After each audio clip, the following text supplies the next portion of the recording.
Alright, so recently I was on Cinema Blend trying to look for new potential topics for us to tackle on the CCS After Hours Podcast, and I came across a review for this game called The Park, which caught my attention mainly because of the premise, or rather I should say the setting, because it was an indie horror game that's set in what looked like a really rundown amusement park. And for those of you who have been watching us for a while, that might ring some bells because that's kind of similar to a game concept / game idea that we proposed in an earlier CCS video podcast we made by the name of Happy Worldland. So just out of curiosity, I decided to dig a little bit deeper into this game and see what it's all about because, to be frank, I was kind of concerned that someone had beaten us to the punch and stole the idea, but thankfully, in the case of The Park, it's not exactly the same thing, because even though the game does take place in a rundown amusement park, the premise itself is different. You're playing as this mother who has lost her child in the park and she's trying to find it, and oh, I also forgot about one major difference. In the case of The Park, it's not a fucking horror game. What it truly is, it's one of those games that you may have heard referred to as a walk-in simulator that has aspirations and ambitions of being a horror game, but the problem is... it's neither a horror nor a game. Yes, that too. Because in the case of The Park, I mean, both of you have seen, well, thankfully neither of us have played the actual game. None of us have wasted money on that thing, but you've seen playthroughs of that game on YouTube, and what was your impression of it? Boring. Okay. Just that was my first impression, because I actually got like halfway through a playthrough of it that I was watching, and I like started spacing out.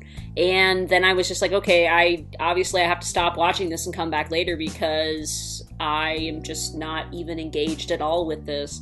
Because, like, there wasn't even really any gameplay. It was like you were just going from point A to point B and being told a story. Right. And there's nothing necessarily wrong with that, except for the fact that it was kind of advertised as some kind of really creepy horror game where, you know, things are going to pop out at you and scare you, or, you know, you're getting stalked by something creepy, and that never really happens. I mean, they try to have some creepy moments, but they were very flat.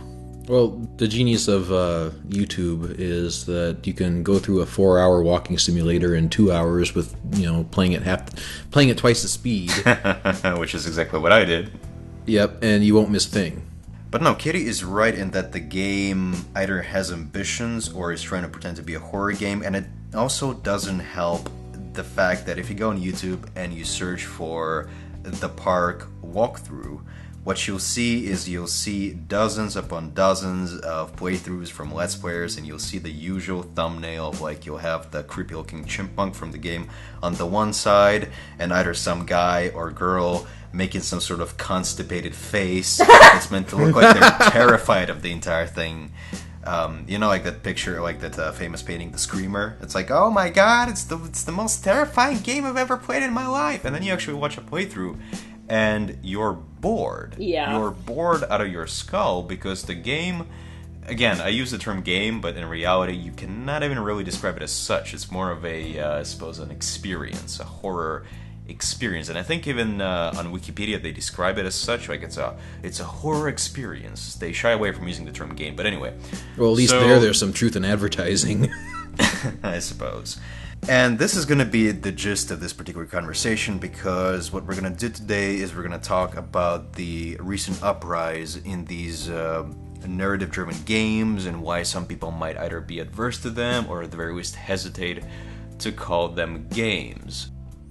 Personally, like, as an artist, I don't really have any particular problem with these games or with these experiences, because I am a storyteller myself, and I think that it's a really interesting way to tell a story, and I think that I would like to see more of these. However, trying to sell something as a game kind of it's not very honest, because when you think of a game, there's got to be some kind of interaction just beyond walking around and looking at things.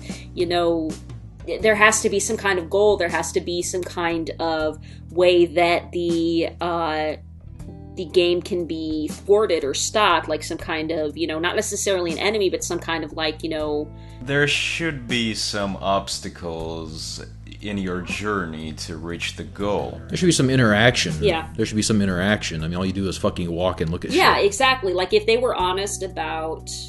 Like, this is something that I think that creators of these pieces of work need to think about. Like, don't market your visual or your virtual experience as a game unless it actually has some kind of goal or, interactivity in it. If it's just a storytelling experience, then call it that, and there's no problem with that. But trying to say that these things are some kind of new age of gaming and this is the way that people should experience games from now on is a little pretentious, in my opinion. And that's the only thing I take offense with as far as these types of games is the outright pretension that this is true art. This is Mario and Donkey Kong and Pac-Man, all that shit that you used to play is so beneath us now that we're telling interactive stories.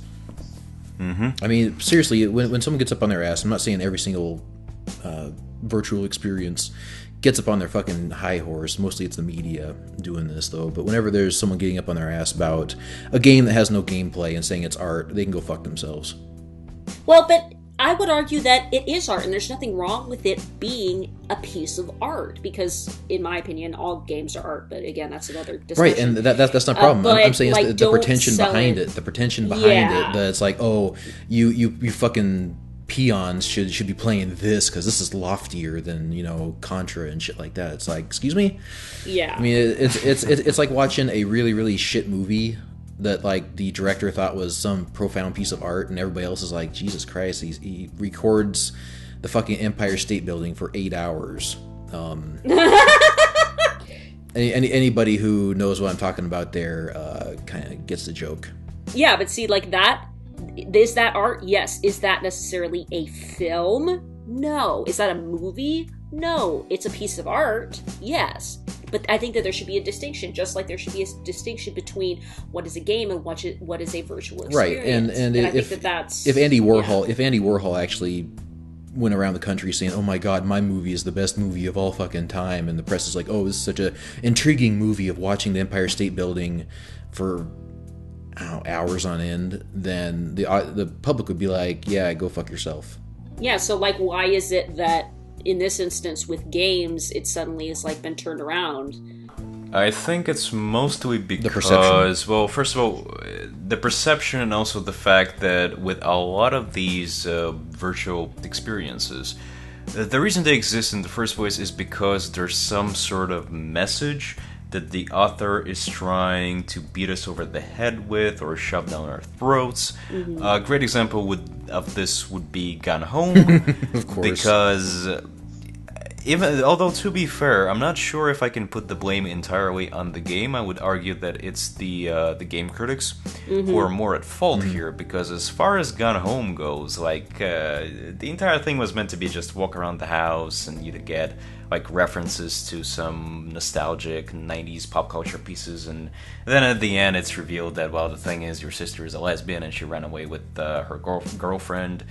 So it kind of is what it is, but the problem is the game was advertised as something more. If you go back and you watch the trailers, it's kind of implied that it's almost supposed to be like a horror title, where, oh my god, your family all of a sudden vanished, you don't know what's going on, so you gotta do some investigation, you gotta do some exploration, you gotta solve some puzzles and figure out what happened, and then it turns out that, oh, your parents are actually on vacation and your sister ran away from home because she's a lesbian and her parents don't approve of that. And for some reason, the game critics decided to extol it as something that we can only hope to one day to fathom. It's unreachable for us. And other games, they don't even come close. They don't hold a candle to the brilliance that has Gone Home. Staring at the Empire State Building for 8 fucking hours. Yes, that's my equivalent. I mean, Yes. if it was something like Allison Road, or the concepts of Allison Road, where you're in this house and it's creepy, and you hear bumps in the night, you see shadows, and you start getting seeing ghost girls running around, and you have to figure out what happened. much more engaging, much more opportunity for not only interaction but also a threat. Gameplay. And you could have still kept the whole sister being a lesbian subplot inside. Like, the sister could have been the ghost, like the ghost in Allison Road. Like, maybe she killed herself because her ultra-conservative parents didn't approve of her lifestyle choices, or, I guess, biological sexual predisposition and whatnot. Like, you could make a decent game out of that concept, but instead, what they did was, and I'm noticing this a lot with these virtual experiences, is that they take parts of a completed game, like exploration or reading journal entries or audio logs and stuff like that. They keep that, they strip away the gameplay, and then they try to sell it for you at full price. Well, I would say that I disagree with I disagree with what you're trying to say here, because, like, if we did have that idea for Gone Home where there's a ghost or something, because I don't think that would work, because the whole point of these walking simulator games is a lot of them are like, oh, we're going to have a game that's non-violent and going to have no enemies, no antagonists, you're just experiencing the world, and, like, that's kind of what these things set out to do. So if you had that, it would kind of defeat the purpose of what they were trying to achieve with it. It certainly depends on the game itself, because in the case of Gone Home, I don't think they did try to make a horror game. You could argue about the marketing of the game, whether or not they try to sell it as such. But in the case of something like The Park, though, they do try to sell it to you as a horror game. When it's not. It's a rail, like Matt said, it's a rail shooter without the shooting part. Yeah, and I think that walking simulators don't necessarily need to have some kind of enemy or antagonist to be good. You know, like, can we think of an example of one that is just mostly based on exploration but doesn't have some obvious kind of... there's obvious examples. The original Myst, you walk around and you solve puzzles. Ta-da. Even for better or worse, Jonathan Blow's latest game, can't remember the exact name of it right now, is you walk around and explore this area and you solve puzzles. Yeah. Or another good recent example, The Vanishing of Ethan Carter. Yeah, exactly. Where you explore a place, and you also collect evidence and kind of see. You play a detective, right? And you try to see what happened in this kid's life, and you find evidence like bullets and footprints, and you can kind of recreate what happened during what led up to the vanishing of Ethan Carter. Yeah, you kind of arrive after the main story is over, so as an investigator, you discover these crime scenes and you reconstruct the events that took place. And so it's actually a pretty clever interactive storytelling tool if you think about it. I don't think that this particular story would have been as captivating if it were told as a movie and told in chronological order, for example, or a book that's told in chronological order. In this case, having this be an interactive experience actually enhances the story, makes it more captivating, and then once you reach the ending, all of a sudden you've got that aha moment where everything kind of falls into place, and you do not regret spending, say, $20 or an hour or 2 hours of your time on this experience. Whereas in the case of something like The Park, I keep coming back to it because it's a great bad example of a walking simulator. You don't have that moment. You understand what the author is trying to do like 10 minutes into the game, and then it's like, oh, well, of course she's the killer. Okay, I get it. Yeah. Spoiler alert, Max. Jeez. I had that on my Steam wish list, and now I have to delete it because of you. That's going to take a whole 3 seconds of my life. How dare you? Although you did save me, 4 or 5 hours. Yeah, how dare I save you money and time? Money and time. No shit. But there's also other games out there like along the lines of Ethan Carter, where you do explore level and you kind of like piece together what's going on, kind of like a detective story. You also have like sci-fi elements like inside of Soma by the guys who created Amnesia, and that's you go around, you avoid monsters, you discover philosophical sci-fi themes like if you're a copy, are you still legitimately you, and you do this through the gameplay and a little bit of storytelling at the same time while you get to experience the world and there's still threats. Whereas you have something like the Corpse of Exploration, where Corpse of Discovery, Jesus Christ, where you have the Corpse of Discovery, where you, from what I've seen through my expedited YouTube video watching, you land on a planet and you walk from one point to another while you're told a story. Yeah. And just to clarify, earlier I was not exasperated at you know, getting the title of the game wrong. I was exasperated at the actual quote-unquote game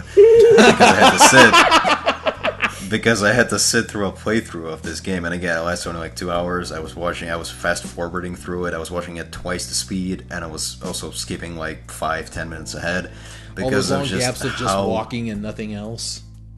Yeah, it's just I hesitate to describe something as tedious or boring because most kids these days, they have the attention span of a goldfish. So unless it's like a Michael Bay movie or a Call of Duty game where, you know, 50 people are shooting at one another, anything that's not that gets immediately described as something, you know, boring or tedious or gay. But in this case, there's just nothing. And also, this is another great example of false advertising because you watch the trailer for this game and they try to sell it as a horror game. Right. There's some creepy Ave Maria music playing. You basically play as an astronaut who wakes up at his base. He is given a mission. They keep telling you that this is your final mission, and, you know, we look forward to you making your country as well as your family proud, Major. And you gotta go outside. You gotta basically, you had a rough landing of some sort, so we gotta place these beacons, which are like 10 miles apart from one another. You gotta walk all 10 miles. Yeah, and there's like an AI assistant there. It's like, you know, hey Major, I'm your personal assistant. Here's a message from HR. So you automatically assume that there's going to be some, you know, HAL 9000 vibes type of thing going on with this robot. And then that's basically you install the beacons, and you expect there to be a rescue mission of some sort. They're going to rescue, but they don't, and the AI tells you, it's like, well, I guess there's no rescue mission, but, you know, you can take pride in knowing that you died for your country or your planet or something like that. And then the AI basically abandons you, and you're left alone, and I think you die of radiation poisoning, and then you wake up again. So, and now you're on a different planet, and now you have a different mission, and the story kind of keeps looping, and each time you kind of remember the previous events. So all of a sudden you no longer care about the mission, and so you care about getting away. You try to rebuild your ship, but then it turns out that, wait a second, my ship, it's so rusted, it looks like it's been here not for a day or two, not even a week, but for years, decades, hundreds of years, centuries maybe even. But the problem is kind of an interesting premise. The payoff is very weak, I'd say. In fact, I would argue that the developer just gave up. That's it. The ending is just so anticlimactic, and like I said, there's no aha moment. Nothing comes together. Instead, at the end, I just had a massive pulsating headache after watching this game. But here's the thing, as you said, the actual gameplay, I would argue that there's more gameplay in this game than something like The Park, for example.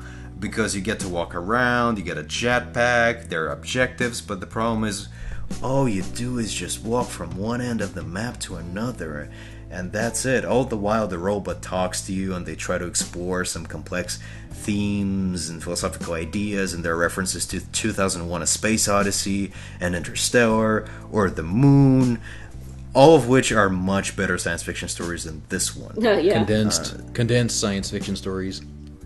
Yeah, so that seems to be the problem. Like, a lot of these games, they basically do boil down to just you walking from point A to point B while, as you said, an audiobook plays, or someone talks to you, or in the case of The Park, it's the schizophrenic mother talking to herself and revealing the spoiler, the fact that she's the killer 10 minutes into the game.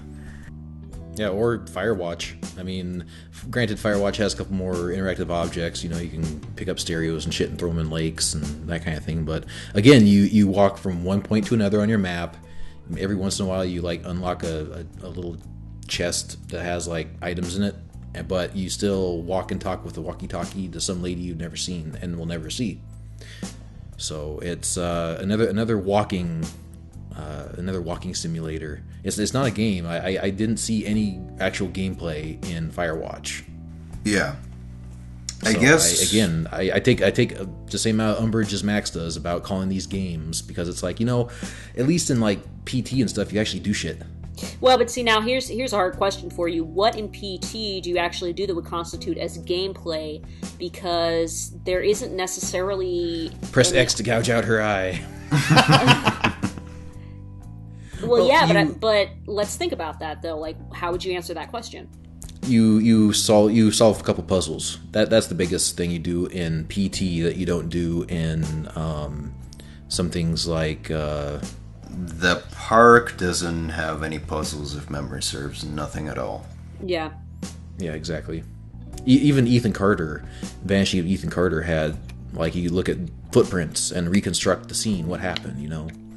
Yeah, there are puzzles to be solved, crime scenes to be reconstructed, again, notes to be collected, which we also do in the park, but in the park it doesn't amount to anything, whereas in The Vanishing of Ethan Carter it actually enriches the world, fleshes out the characters a little bit better. So, I guess, I understand Katie's question, but I think an important question is to ask is like, okay, so the main selling point of these games seem to be either the story or the quote-unquote experience. But the problem is, if it's really all about the story, a question that's worth asking, and this is the same question that Rich tried to ask Jack in the previously recorded review they did of Firewatch, is why make this a game? Like, if you have this really good story that you want to tell people, why make it interactive? Why not make it, say, a movie, like a short film? Or maybe a visual novel, perhaps, even. Because I would imagine it's easier to make a visual novel at definitely less programming than it is to make a giant 3D map in something like Unity, for example, that all you have to do is, and then have nothing on that map, so all you do is just from one corner to another, while an AI robot talks to you.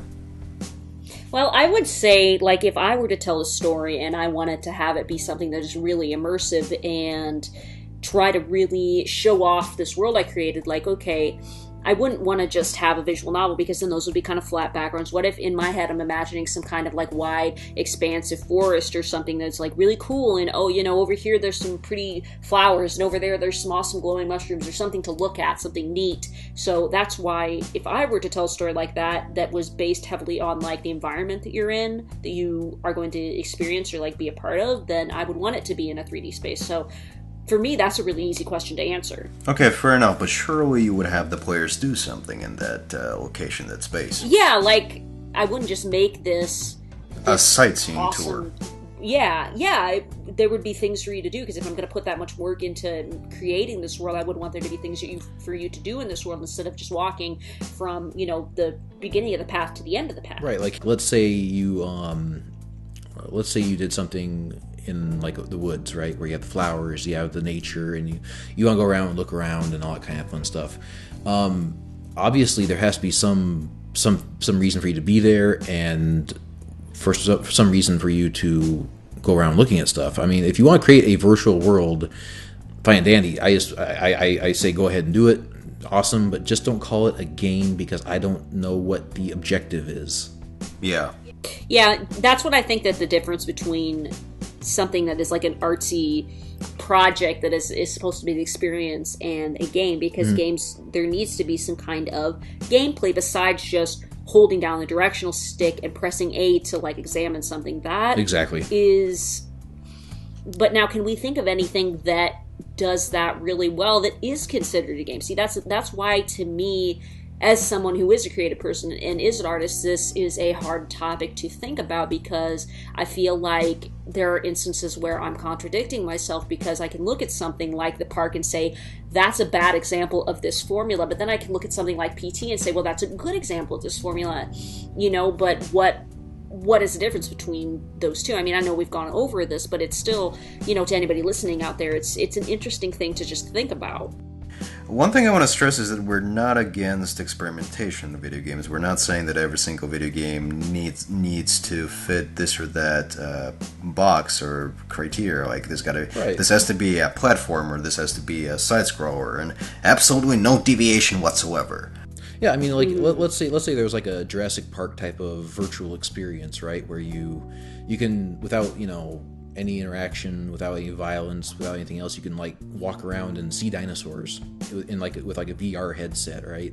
Yeah. I'd play that. I would get that in a second, because if the graphics are great and you could walk around and see dinosaurs and get really close and they just do their thing and you can just observe them in a virtual world, that would be great. But I would not still classify that as a game unless the dinosaurs are coming after you and you have to defend yourself to stay alive.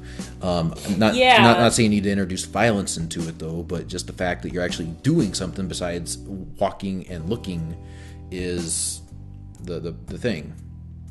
Yeah, that reminds me of a couple of, I saw a video that Markiplier did a while ago where he was playing some kind of like mini virtual experience where it was based on My Neighbor Totoro, where it's the bus scene, and so you're in the forest and there's a shrine and you can walk up to it and look around it, and if you like, you can like push A or something and like do something with the shrine and like a little Totoro pops out or something like that. And like that was a really interesting experience, but I don't think that was necessarily like marketed as a game. So, and I think that is kind of the core issue, is that like, what's it marketed as? Are they trying to sell it as a game when there's not really any gameplay, or are they trying to sell it as this is an arts experience, which if that's what it is, then I have no problem with it.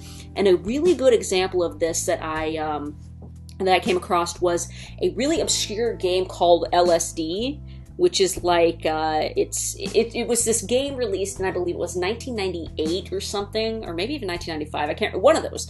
And it was only released in Japan, but what it is just the core definition of a walking simulator. All you do in that game is you enter a dream and then you walk around it, and there's no enemies to fight, there's no puzzles to solve, all you're doing is experiencing this dream state. Mm-hmm. But what makes it interesting is that's how they marketed it. They said, okay, this isn't some kind of like, groundbreaking game. It's like gonna, redefine what gaming means. This is just a really weird game, and your goal in it is to see what kind of weird stuff you can find. Mm-hmm. And like every dream you have is different, and there's always something new, and some of them are nightmares, and some of them are like really psychedelic. And I thought that game was really interesting. And I thought it was kind of cool. And that was something new and unique, but I didn't have any problem with that. Let's say there's a virtual experience where you can go into the Wild West, right? You put on your VR headset, or you sit in front of your computer with a mouse and keyboard, and you're in this really high detailed Wild West world. You can walk through the dusty town, and you see people walking around you, and there's Will Smith right next to you. giant metal spider, and then you walk into like a saloon, right? And you look around and you can overhear people, and you get like some story bit or something like that. Oh my God, Black Bart's coming to town, and you can sit and watch it, right? That's an experience. It's an entirely passive experience. Whereas if you want to make it a game, you got to do something active. You can go over and sit down at the poker table and play blackjack or something like that, or you can play poker with everybody around the table. You can go interact with the barkeeper and ask them questions. But I mean, if you actually interacted with like the people or the objects, or did something else besides just walk down the street and have a narrator talk in your ear, or have your inner monologue play while the world around you just kind of continues on without you, that's the defining difference between a game and an interactive experience. I'm not saying either one is good or bad.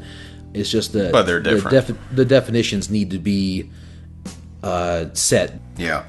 And I mean, in your hypothetical example, like, you have that Wild West setting, and in order for that to be a game, like, you could play as, say, a bounty hunter. You could walk into the saloon, all of a sudden there's this, a couple of bushwhackers that you can shoot, you're going to accept a quest to catch them. Basically kind of have like that Red Dead Redemption game, only done in first person, or the previous games, yes, only done in first person and VR. Because I would imagine that with the release of the Oculus Rift, or the Sony whatever, or Samsung whatever, basically all these virtual reality headsets, there are going to be more of these quote-unquote virtual reality experiences. So you're right, there will need to be a distinction made, because we talked about this prior to hitting the record button, but you take something like Corpse of Discovery, and once again, that could have been a decent game, kind of like a video game version of The Martian, where you play as an astronaut who's stranded on this planet. So all of a sudden, you got to find a way to survive. You got to collect resources. Maybe you try to fix your ship. Mars craft. Well, yeah, crafting is in vogue with the kids, so I would imagine a game like that would be popular, especially with the recent success of something like Interstellar. And or I would still consider that a game. Yeah, because you're actually doing something. But in the case of Corpse of Discovery, I almost forgot the title there. You're not really doing anything. You're told go to point A, go to point B, or collect plant C or part D. But you don't choose to do that. That's just something you do in order to progress to the next story element. The rail shooter. Yeah. The next scene. You have no other option but to go to the next scene to get the next bit of your audiobook. Mm-hmm. I mean, if not every game has to be fucking Doom, where, you're going around shooting everything's like fucking, adrenaline and testosterone. No. But there has to be some level of interaction. You have to do more than just read shit and get the audio spat in your ear and look at shit. You have to do something to the environment. There has to be something, possibly the environment doing something to you. Again, Silent Hill's PT. Lisa can strangle you to death and make you start over from that beginning of that particular level. You have to do certain things to progress in the level. And that's usually like, problem solving. You have to listen to a phone, or you have to read something on the wall that says, I'm trapped here in hell, or something, There's things you have to do to progress. You don't just like walk from one point A to point B. I mean, imagine if Silent Hill's PT, if there was no puzzle elements and you just kept on walking through the door over and over and over again, just kind of kept on going straight. And granted, the level keeps getting creepier and you hear different things, but you just keep on walking. You go straight, take a right, go straight, down the stairs, open the door, go straight, take a right, go down the stairs, open the door, go straight, take a right, go down the stairs, open the door. That is what I'm seeing with a lot of these walking simulators. Granted, maybe something like Firewatch has something where you say, climb a rope, cut, take an axe and cut down a log. Fine. But I still don't think that is necessarily a game, by my definition. Yeah, I think you've actually you've hit the nail on the head here, because what it all boils down to is the amount of interaction or the amount of input that the player has on the outcome of the story. Like, if the story is progressed as a result of the player's actions, and by actions I don't mean you actually walking and just pressing a button, I mean something more than that. That's what a game is, whereas in the case of these walking simulators, it seems like the author comes up with the story, the quote-unquote experience first, and then the actual quote-unquote gameplay is just an afterthought. Like, they have this idea of this grand masterpiece of a story they want to tell, but because they don't have the necessary resources or the skills to make it a movie or a novel, they instead decide to download Unity. They create this enormous 3D map, and it's like, well, okay, I'll make it an interactive experience. I mean, I'll still have 90% control over the outcome of the story because it's all scripted and predetermined, but I guess Telltale Games. Pretty much, especially with the recent titles. Sorry, as much as I like you guys, but in the case of The Walking Dead Michonne, I think this is probably the first time I was legitimately disappointed and regretted my purchase of a Telltale title. Well, there's a Steam refund, remember that? Well, unfortunately, I've played all 3 episodes. I was hoping that it would get better, but it didn't. So... Because at least Telltale used to have it where you could, do like a point-and-click adventure where you look at stuff and you click on it, you interact with it, you talk to people, collect items. I mean, that's kind of what some of the earlier Telltale games did, Back to the Future and stuff, but now it's all about the story, it's all about the message, and the player is, unfortunately, once again, just an afterthought. They graciously allow us to enter this world they created and to play around, and, well, I say play around, but in reality all we do is just walk down a corridor and look at stuff that was created for us. It's getting really bad when you have other games that make Final Fantasy 13 look like a legitimate game instead of a fucking long cutscene. The first 4 fucking hours of Final Fantasy 13, I was like, fuck this shit. It was literally run to the next enemy, hit it X a bunch of times to tag it, run next to the next enemy, watch a 3-hour long fucking cutscene, and keep on just like pressing X. That is interactive compared to a lot of the shit coming out lately. So that's terrifying to me. But see, Matt, what Square Enix should have done is they should have taken the combat completely out of the game and they should have made the ending, the plot twist at the end, that Lightning is secretly gay, and that game would have instantly been a game of the century. That's it. Well, I'm thinking Squaresoft was already ahead of the curve because they made Advent Children so many years ago, which is nothing but a CGI movie, and that's where gaming is heading right now. So, I mean, I actually wonder if actually like the new Final Fantasy game isn't taking like, what was it, 10 fucking years to come out because they're just one big CGI fest. Probably. It's really weird. It's like there's new extremes. I mean, things are kind of going back from like the linear FPS corridor shooter, kind of back to like a little something more open, and now there's games out there that I wouldn't even constitute as games. Are we just getting more diversity? Is that kind of what we're getting?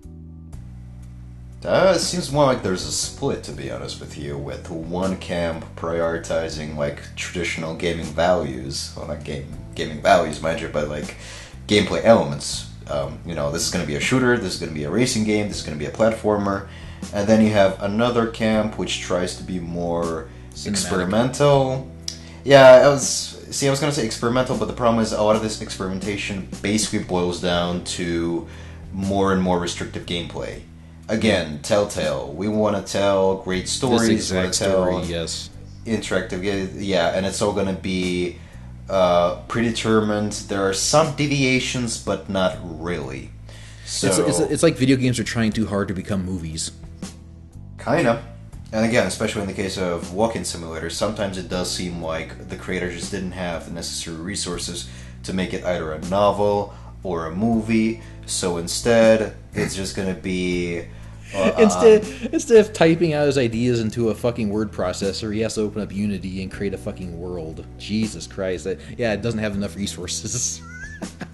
Personally, I am not against this, where games are going, as long as it, like, what I want to see is I want to see there be a clear break, and like video games continue to be video games, and then there be a new medium, because we have novels, we have films, we have animations, and then maybe we can have interactive stories, and that can be the next big way to tell a story, somebody's idea. Yeah, to tell a story. And I think that's pretty cool. I think that, maybe down the line, maybe in 20 years, at libraries, we'll have interactive stories that you can go, instead of books, you can also rent these interactive stories to but to try and sell these as video games, and then to try and pretend like they're better than video games because of the way that they tell the story, that's not the right way to go about it. I think that you shouldn't have any shame if this is the idea you want to do, but don't pretend that it's something that it isn't.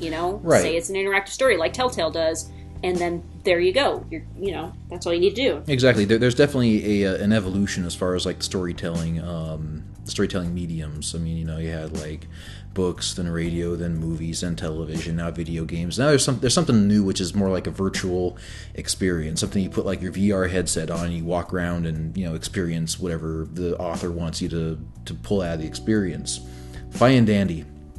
There's a movement, a couple developers, or a developer. There's a developer out there who wants to make a virtual experience, kind of that at least still is a game, because you do kind of like the resource collecting and the building of Thoreau's Walden.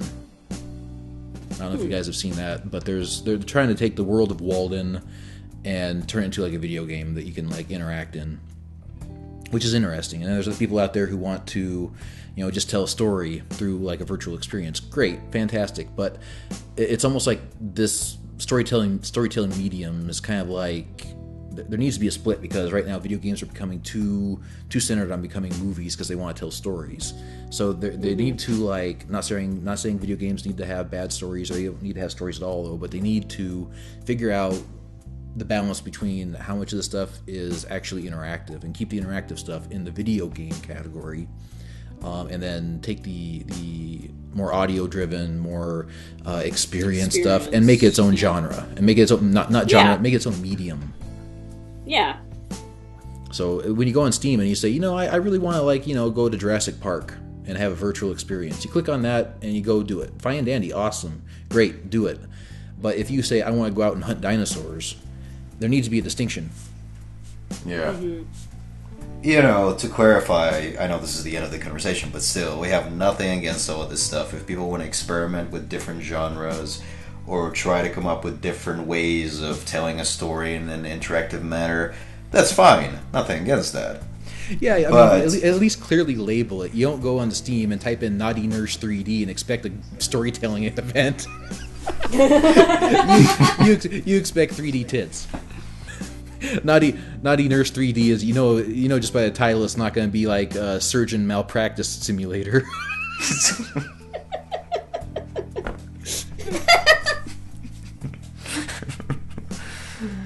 Oh boy! Unless the nurse is just dropping shit everywhere and she has to bend over to pick it up.